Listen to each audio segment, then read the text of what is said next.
আল্লাহ বললেন, খবরদার খবরদার, মা বাবার সাথে কখনো খারাপ আচরণ করো না।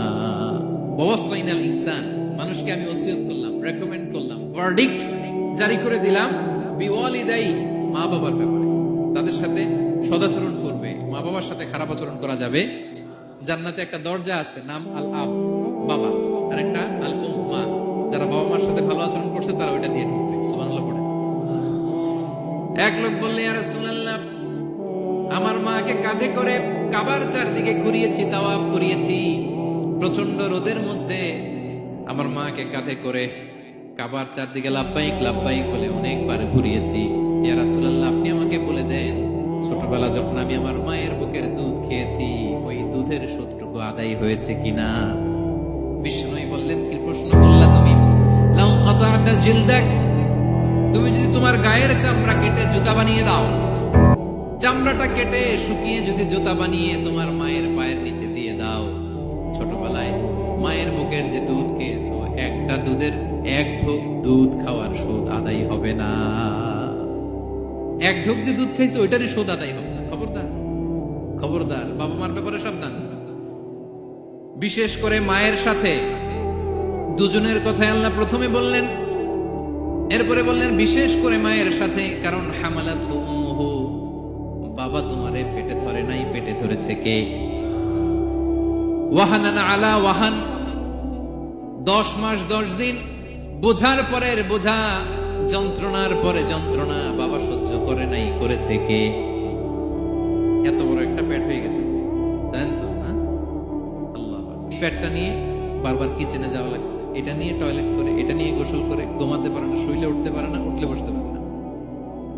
একদিন 2 দিন, 1 সপ্তাহ 2 সপ্তাহ, 10 মাস 10 দিন আমার মাকে এই কষ্ট দিয়েছে। মায়ের কলিজার মাঝখানে লাথি মেরে দুনিয়াতে এসেছে। এরপরে আল্লাহ বললেন, ওয়া ফিসালুহু ফি আমাইন, এখানেই শেষ নয়, দুধ ছাড়াতে লেগেছে 2 বছর। কয় বছর? ওগো মা, তুমি এই ধরনের শ্রেষ্ঠ নিয়ামত, তোমারই পদ তলে রয়েছে জান্নাত। ওগো মা, তুমি এই ধরনের শ্রেষ্ঠ নিয়ামত, তোমারই পদ তলে রয়েছে জান্নাত। ঠিক কিনা? দেখেন আল্লাহ মর্যাদা কোথায় বাড়ান। আমাদের দুনিয়া পুরুষ মানুষদের পায়ের নিচে থাকে জুতা, জুতার নিচে বালু, কার্পেট কিংবা ফ্লোর। আর আল্লাহ বলে, দুনিয়ার এক একটা মায়ের পায়ের নিচে আমি জান্নাত দিয়ে রেখেছি। এই পৃথিবীটারে 100 বার বিক্রি করলে জান্নাতের একটা চেয়ারের দাম হবে? বুঝে শুনে উত্তর দিবেন। এই পৃথিবীটাকে, পৃথিবীর যে সম্পদ, এটা এস্টিমেশন করে 1000 বার বিক্রি করলে যে দামটা হবে, ওই দাম দিয়ে জান্নাতের একটা চেয়ারের দাম হবে? এই পৃথিবীর 10,000 কোটি বার বিক্রি করলে যে অ্যাসেট হবে, যে অ্যামাউন্ট হবে, ভ্যালিউ হবে, ওই দাম দিয়ে জান্নাতের একটা টেবিলের দাম হবে? আর যে জান্নাত, পুরো জান্নাতটা মায়ের পায়ের নিচে পড়ে আছে, ওই পা দুইটার দাম কত? সুবহানাল্লাহ পড়বেন না? মা বাবার দোয়া অনেক বড় দোয়া। কখনো যেন আমরা বেয়াদবি না করি, কখনো যেন তাদের মনে কষ্ট না দেই, সবসময় যেন তাদের কাছ থেকে দোয়া নেই। পারা যাবে? এটা আল্লাহ তাআলা ঢুকিয়ে দিলেন। ভালো স্বামীর মধ্যে 5টা চিহ্ন থাকে, 5টা আলামত থাকে।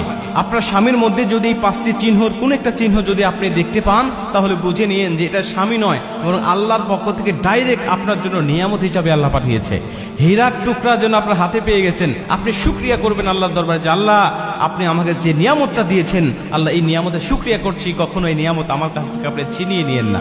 আপনি দোয়া করবেন বেশি বেশি। দেখেন মিলান আপনার স্বামীর জীবনেই আপনার স্বামীর সাথে এই 5টা আলামত মেলে কিনা, 5টা চিহ্ন মেলে কিনা। 1 নম্বরে, আপনার ভালো স্বামী যিনি, উনি আপনি ভুল করলে আপনাকে বোঝানোর চেষ্টা করবে, আপনার শরীরে আঘাত করবে না, আপনাকে বারবার বোঝাবে।